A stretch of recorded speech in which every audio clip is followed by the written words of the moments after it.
Hello everyone and welcome back to the channel for the next installment in our ongoing Retrospective Figure Showcase series, where we'll look back at some older figures in my collection, including some I've never fully unboxed, although this one doesn't fall under that category.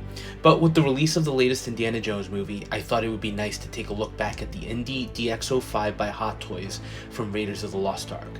Now this one has been in storage for a little bit without the box, which as an aside I do have to say was a work of art.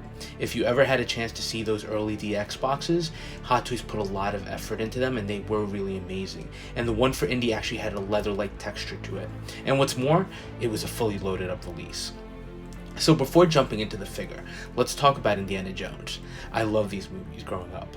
The daring archaeologist up against the Nazis in a race for the Lost Ark of the Covenant, it was just incredibly done. And the sequel, The Temple of Doom, is another personal favorite of mine. And yeah, I know it's been criticized for having some insensitive scenes and also being extremely dark, but for some reason that's a movie that still resonates with me. And of course, The Last Crusade. While it's coming in third in terms of my personal ranking for the series, it's still an amazing movie, and seeing Indy interact with his father, played by Sean Connery, just incredible. And look, the series stayed dormant for a long time and then re-emerged with the Crystal Skull. What can I say about that one? It was definitely nice seeing Indy back, but while I did enjoy the movie, it just clearly felt like the weakest of the bunch, with some scenes that just took me out of it. Case in point, the fridge in the beginning. Not to take away from the incredible visual of Indy emerging out of that to see the big mushroom cloud from the nuclear explosion in the distance, but it's clear he probably wouldn't have survived that. Anyway, while I don't think Crystal Skull completely destroyed the legacy of the first three movies, it just feels like an odd addition, which does bring us to Dial of Destiny, the final Indy movie, and I'm honestly not seeing too much hype, but I will watch and hopefully I'll end up enjoying it, as Indy is one of those iconic characters for me, and hopefully he's gotten a decent send-off. But moving on to this release, when Hot Toys announced this figure, I was so excited. Up to that point, the only versions we had of the character were from Sideshow, and I will do an unboxing of their version down the road, but let's just say immediately this stood out as a much superior version, and Hot Toys, at least from an accessory point, did not disappoint. So as you can see everything on display, this was a massive release, and although not a perfect figure, and I'll point out why that is as the review progresses, there's just no denying that Hot Toys used to go all out with the DX line, even providing some bases that could serve as diorama pieces. And actually that's something I'll touch on too, because there was another amazing diorama that Sideshow put out, but again we'll touch on that during the review. But as you can see, you have a lot here, and enough to also recreate that amazing look from what I remember as one of those iconic scenes in that movie, with Indy holding the Staff of Ra in the ancient map room trying to locate the resting place of the Ark. So I was extremely impressed here. As is our norm, let's take a look at the accessories closely and kick things off with the spare hands. And he includes some gloved ones as well as some bare ones. Gloved ones definitely belong more with that opening scene of the movie, as well as the scene where Indy's chasing after the Ark. But what is there to say here other than they look great?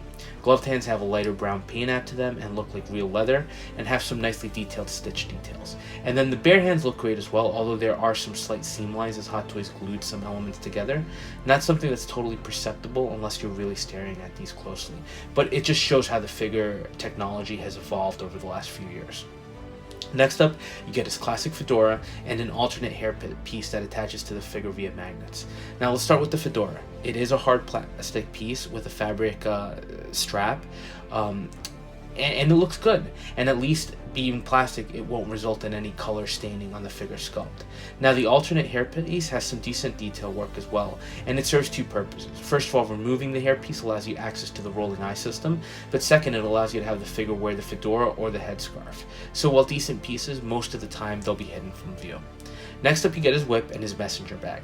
Now, whip first. It's beautifully done and it's genuine leather, so there's no fear that this is going to fall apart, which is perfect considering that this is another iconic tool and weapon that Indy uses. Now, the next one is his shoulder bag, and the bag itself looks great, but you can see that age has not been kind to the pleather strap. Unfortunately, when I was just trying to put it on the figure, it just ripped. And even though I tried to fix it, the pleather's just so worn from age that it literally crumbled apart in my hand. So, as you'll see later on in the review, I was able to pick up a replacement leather strap, which is key since his bag is part of that overall look. So again, just a victim of age and material choice. Next, you have his notebook, which is a really nicely recreated piece, and you see him use it in the map room at Tanis. It does have a real rubber-like band, hand holding it closed in real pages, so you can open it, but nothing's printed on them. A nice accessory, but one I personally don't intend to use, but I will store it in his bag. Now the next two are his guns, and you get a revolver and a 1911 looking pistol. Now they both look great, although I do think the 1911 is a little too big, but detail work is top notch, and both guns do have functioning hammer actions that you can pull back, and the revolver does have a rotating drum that can be pushed out. So nice that these aren't just solid chunks of plastic, and of course that revolver is another key piece from the movie. Now the next pieces start pulling us into the diorama territory. And first, from the opening scenes in the movie, as Indy's chasing after the fertility idol in South America, you do get that fertility idol itself, which is electroplated in this very shiny gold. I have to watch the movie again, but it might just be a tad too shiny when compared to what we saw on screen. Detail-wise though, it looks great and is a nice representation of the artifact at 6 scale. And you also get the bag of sand that Indy uses to try to trick the pressure plate under the idol. And it looks good for what it is. And the final accessory is this long staff of Ra that includes the headpiece that Indy gets from Marion Ravenwood and gets used to show the final location of the Ark along with the staff. And all the pieces here are nicely detailed, with the headpiece having this ancient text on the perimeter and a nice clear red stone in the middle, or red looking piece in the middle. And then the rest of the staff has a nice wood-like grain. So overall, really nice piece. I'm sure if someone else like InArt made it, you get real wood, but for an older release, I'll take this. Now, next you get his giant plastic stone-looking pedestal, so you can create that diorama scene showing Indy ready to take the idol. So it's a great piece that has some beautifully done detail work on the surface to show carvings into the stone, as well as the growth of moss-like vegetation on the surface. And the nice intricate top with the pressure plate for the idol to sit on. So it's great to get something like this. And that does lead us to the final accessory, which is this large display stand. Now, normally we've been getting these with flight stands or the like, and they hold the figure. This one has no place for a stand, but if you look at the surface, it does have the round location where you can put the stone pedestal and recreate a full jungle temple look. And you also get the backdrop that recreates some of the scenery from the temple. So overall, I think it's a great piece, although it does take up a ton of display space. So up till now, I've had those pieces in storage just for lack of space. Hopefully, once I get my Maja cases, I'll be able to find a nice home for him. But like I mentioned, you can essentially drop in the stone pedestal and really give this a nice diorama feel that gets completed once you put Indy on there. So I think it's an overall striking display piece. The added bonus, you can remove the top of the base, flip it, and you get the sand-like stone pattern. And then you can also take the backdrop, flip it, and get the background from the map room at Tanis. So now you get a small, nice diorama if you want to display Indy in that alternate look. So overall, really amazing package here from Hot Toys. So now let's jump into the figure and start with the sculpt. And this is where I think some of the issues begin with the figure. Namely, I think there's a resemblance to Harrison Ford, but it isn't 100% there. It's an approximation, but there's something off. Now, take by comparison the recently released Present Toys version. I normally don't say this, but I think that might have a better resemblance. Now look, the sculpt here is really nice with that great detail work we've come to associate with Hot Toys. But maybe it's just the age of the figure that also resulted in a slightly less accurate portrait. So my comparison to the Present Toys version might be a little bit out of place, just because there is an over 10-year gap between the two releases. Still, I do think it looks passable, and anyone seeing this on display would know who it's supposed to be. Now, most of us aren't really going to display him with just like this. So let's take a look at him with the fedora. And I'll say, I think he looks good, but I've always felt that the hat does sit on his head maybe a little bit too high. And also maybe the front of the hat isn't super accurate. I think if you look back at the movie, there's a lot of variation on how Indy wears the hat depending on the scene. So I won't fault Hot Toys on this one too much, but I do think the sculpt is one of the issues overall with the figure. It's close, but is it good enough? I still like it, and I think you could tell who it's supposed to be. And when you compare him to the older Sideshow figures, it's night and day. And it's definitely an improvement. But it is a sculpt, and I think a figure that would definitely benefit from a 2.0 release. Now, let's look at the entire figure, and he looks good, although the first concern I had after all these years, the leather-like jacket, because this clearly isn't leather. But I am happy to say that, unlike the bag strap, the jacket actually hasn't shown major signs of deterioration. And on top of things, I love that Hot Toys gave it a slightly worn feel around the shoulders, the elbows, basically anywhere where movement would happen. Hot Toys did some kind of treatment on the material to give it a worn look. But so far so good, although the collar is a little thick and it's difficult to pose naturally. But in hand, I do worry about the jacket once you start articulating the arms and how that's going to impact the material over the long run. Beyond that though, the shirt looks great, and at least at this point during the review, his belt and the pleather-like holster still look nicely intact. with the magnets remaining glued on it and functional. But the first bit of deterioration on the belt was the pleather loop that holds the whip in place. Just like the shoulder bag, it just tore apart and fell apart due to age. So I'm going to need to find a small piece to replace that to hold the whip in place. But that's just the unfortunate thing with these older figures. The pleather will at some point deteriorate, and you're going to have to come up with some type of repair to make sure the figure still looks good. Or you can, or for him to use or display all the accessories. For me, that messenger bag and the whip holder have to be replaced, or I do think the figure looks like it loses a little something. Now, I do want to point out the detail work on the shoes as well, because they look incredible, and watching the movie, Hot Toys did a great job recreating this. But of course, I did mention that at least up to this point there wasn't an issue with the belt, but as I was posing it, that dreaded pleather issue reared its ugly head again, and the entire belt just crumbled apart on me. So yeah, hopefully at some point all these companies realize that pleather just doesn't hold up. Fortunately, I was able to locate a replacement belt as well, so I was able to repair it and reattach the holster, although the holster is also showing some signs of pleather rot. So it's just disappointing overall, when you consider that I barely touched the figure in years and didn't even have him in a super dynamic pose. But at least I was able to source some replacement parts. So overall, this was a figure I was happy to get, and I'm still happy to own. I did pass on the Present Toys version because, one, I own this one, and two, while I think it's a really solid figure, especially seeing some videos and pictures of the final version, I did think there were some inaccuracies, and I did think the clothing, like the shirt, wasn't perfect. Basically not enough reason for me to upgrade.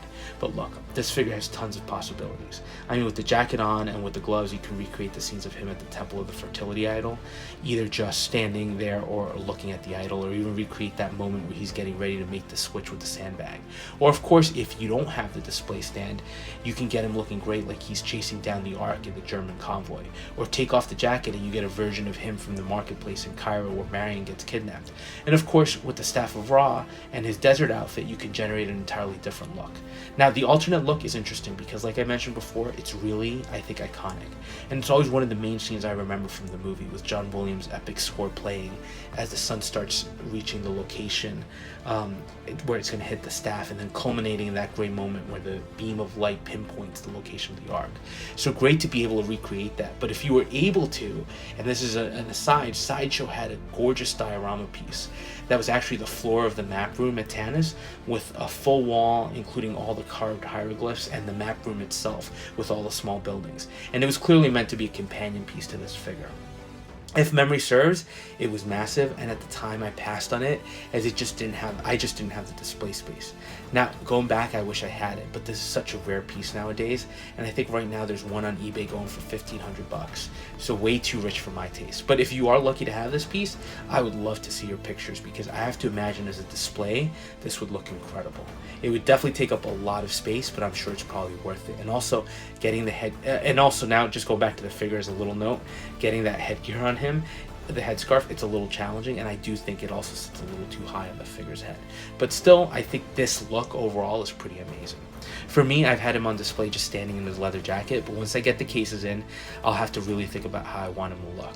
Now, while I do love the Tanis look, I think that traditional leather jacket look would be the way to go. And I think that leads to another interesting dilemma with the Indiana Jones license. First of all, Sideshow did go deeper in the line, more than anyone I've seen. They did Indy from Raiders, they did him in the German uniform where he threatens to blow up the Ark, and I have that figure as well. They did Belloc and Tote, and they did Henry Sr. from The Last Crusade. So they gave us a lot. Of course, those figures, as you'll see in future reviews, didn't age well, and unfortunately, I'm just not sure if companies are staying away from the license because of Crystal Skull or something else. I just feel like the license doesn't get much love in 6 scale form. Sure, Present Toys finally gave us another version of Raiders, but what about a version from Temple of Doom with the cut up dirty shirt? That's also pretty iconic. Maybe it's that the figures are essentially just people in suits with some accessories here and there, but I know I'd be interested in getting some other Indiana Jones figures, or some updated versions for display. Or look, maybe it's something else. Maybe Harrison Ford just doesn't want to give up his likeness rights. I've heard rumors that the reason we haven't gotten any other Han Solos from Hot Toys are that he isn't really giving up his rights for that. Although again, I know he's had some major issues with Solo and wanted him to die a long time ago, finally getting his wish for The Force Awakens. So maybe it's different with Indy, which he does seem to like a little bit more.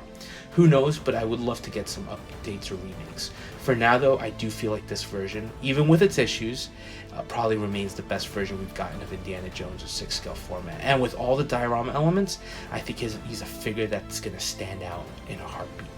So that was a quick look back at the DX Indiana Jones from Raiders of the Lost Ark by Hot Toys, and I do think it's still a great figure overall. Has it aged well? There are some very obvious issues, but compared to Sideshow's version, it's a beauty. So nice to have it, and nice to have such an iconic character in the collection. So let me know your thoughts, and as always, thanks for watching, and if you are enjoying the content, please consider liking, commenting, and subscribing, and we'll touch base on the next video.